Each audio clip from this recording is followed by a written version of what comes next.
sur Warhammer Made by Amateur.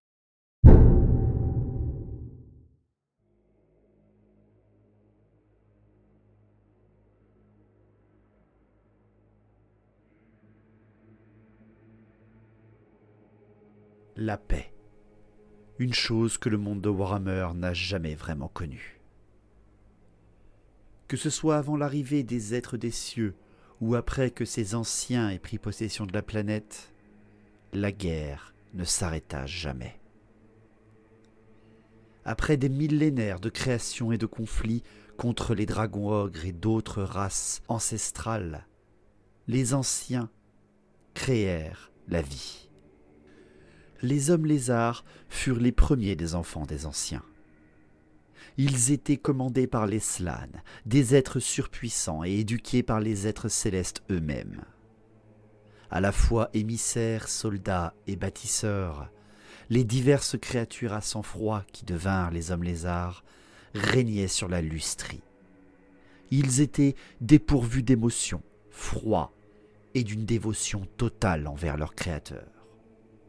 Ensuite, voulant allier la force de la nature et la vie brute qui pullulait sur cette planète, les anciens donnèrent naissance aux esprits de la forêt.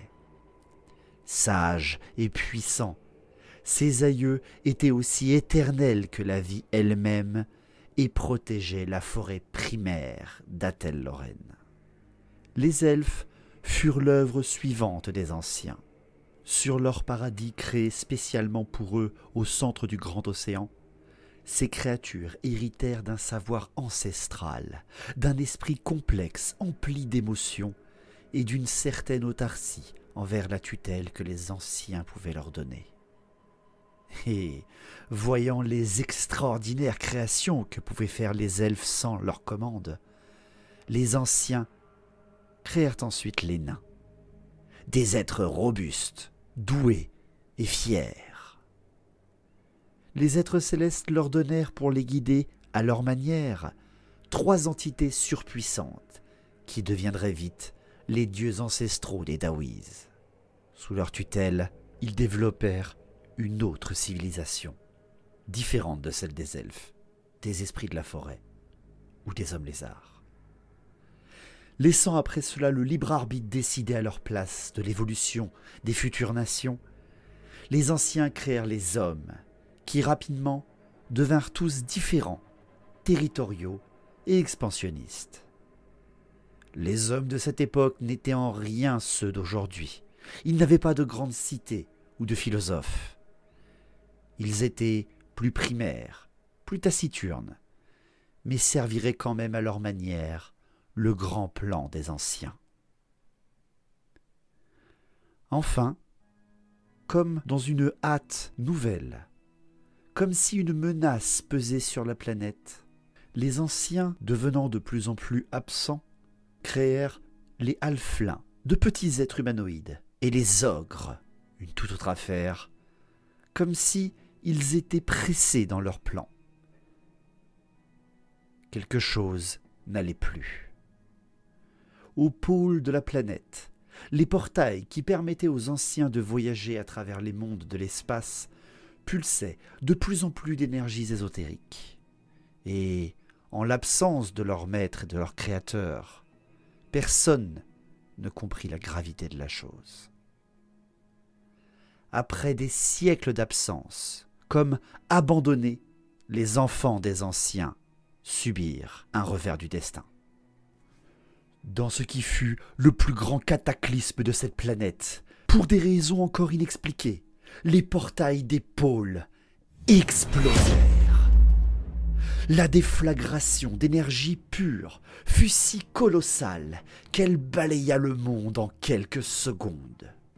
Le choc fut si violent que les débris des portails s'envolèrent jusqu'à l'orbite de la planète pour se condenser tout d'abord en une matière d'énergie corrompue corrosive, puis en une immense seconde lune verdâtre et malsaine. Mais l'explosion des portails ne fut pas seulement une catastrophe naturelle. Par-delà le voile de la réalité, venant d'un autre plan de l'existence, 4 rires sataniques retentirent, et, poussés par les énergies débridées de magie qui s'échappaient des failles dans le réel qu'avaient provoqué les explosions, les forces brutes des 4 dieux du chaos se déchaînèrent. Avec la déflagration, un vent de mutation incontrôlable et des orages mutagènes ravagèrent la planète.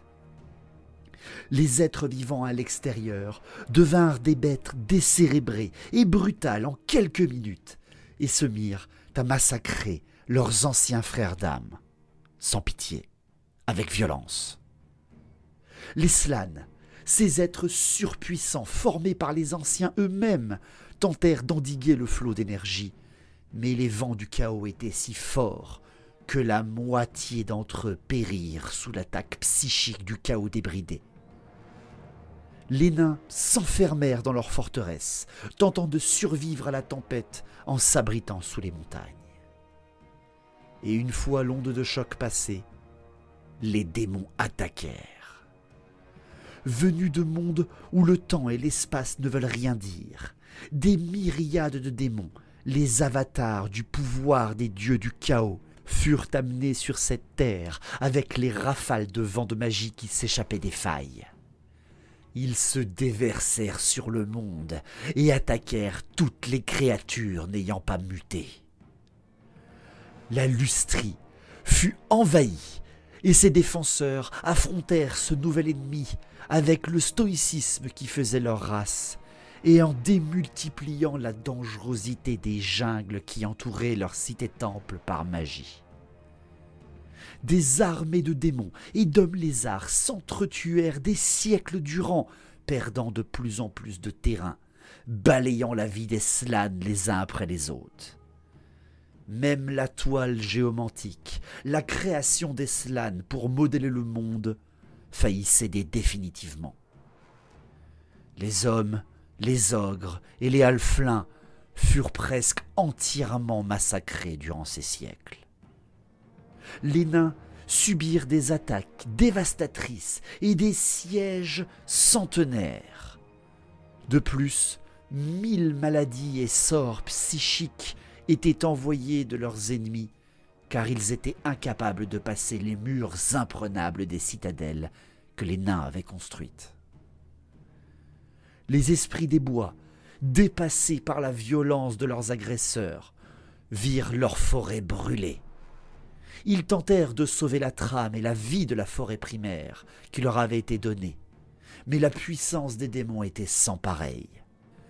Acculés, ils transformèrent eux-mêmes leurs plus jeunes enfants avec cette nouvelle magie qui pullulait sur le monde, et de ces jeunes esprits, ils en firent des armes aussi meurtrières que leurs adversaires.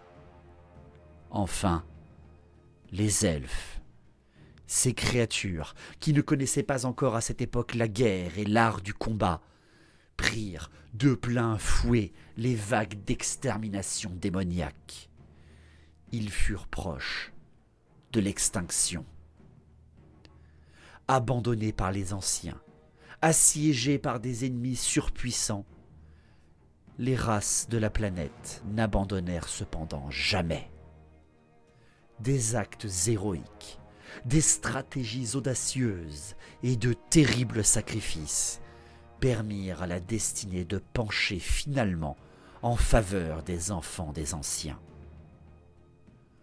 Le dernier des Slanes de la première génération, le grand Croak lui-même, sacrifia son corps en utilisant un sort ultime permettant de bannir des dizaines de démons et leurs armées dans le néant. L'un des 3 dieux tutélaires des nains, Grimnir, le célèbre et légendaire guerrier de leur peuple, décida de partir seul au nord, tenter de fermer la faille d'où pulsaient les vents du chaos. Nul ne sait s'il réussit, mais des milliers de démons furent détruits par sa hache et sa rage. Enfin, ce fut 2 héros elfiques, Aénarion le défenseur, devenu roi phénix de tous les elfes, et Calédor, le dompteur de dragons, leur plus puissant archimage, qui, malgré leurs divergences, sauvèrent le monde. Au centre même d'Ultuan, alors qu'Aénarion affrontait seul 4 démons majeurs et que ses armées retenaient leurs ennemis, Calédor et ses disciples lancèrent le plus puissant sortilège que les elfes n'avaient jamais tenté. Le grand vortex. Et le sortilège réussit. Grâce à cela, le vortex drainait les vents de magie hors du monde. Mais pour le maintenir, il piégea dans une bulle d'éternité Calédor et ses mages. Aénarion donna sa vie pour protéger son ancien ami. Et ainsi, le vortex protégea le monde. Les enfants des anciens se sauvèrent eux-mêmes de la première attaque du chaos sur ces terres. Mais bien d'autres dangers allaient encore frapper cette planète et ses habitants. Ce n'était que le début.